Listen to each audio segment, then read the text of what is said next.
Hi, if you've been joining me, you know that we have been looking at our culture's myth, the Bible, and the God thereof. Under the light of the DSM diagnostic criteria for narcissism, I have shown how God meets all 9 of the diagnostic criteria for grandiose narcissism and all the common narcissistic manipulation tactics.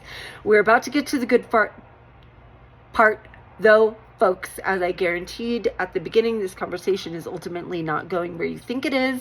I asked you to bear with me, and here we are. According to Jacques Fresco, to save our environment, we have to reorganize our way of thinking, consciousness. How do we go about this was the first thing I thought when I watched his speech on Amazon Prime 9 years ago. I've not stopped thinking about it since. However, when COVID hit and lockdowns began, a burning passion ignited within me as I watched police brutality and rioters taking to the streets on my home television screen.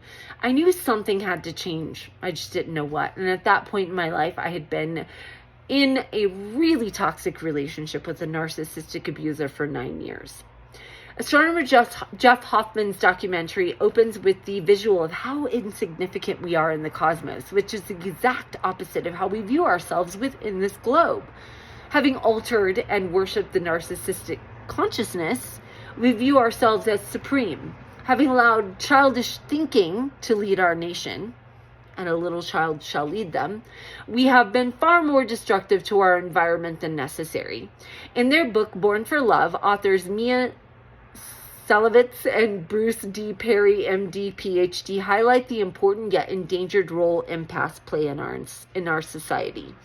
Furthermore, they warn us about pathologizing codependency as a bad thing.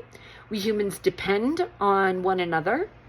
One man or woman alone in the world, no one else, no cars, no buildings, no other people would not survive for long.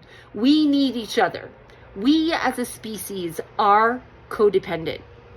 Right now, narcissism is out of control, and I am under no delusion that we as a species will ever eradicate narcissism.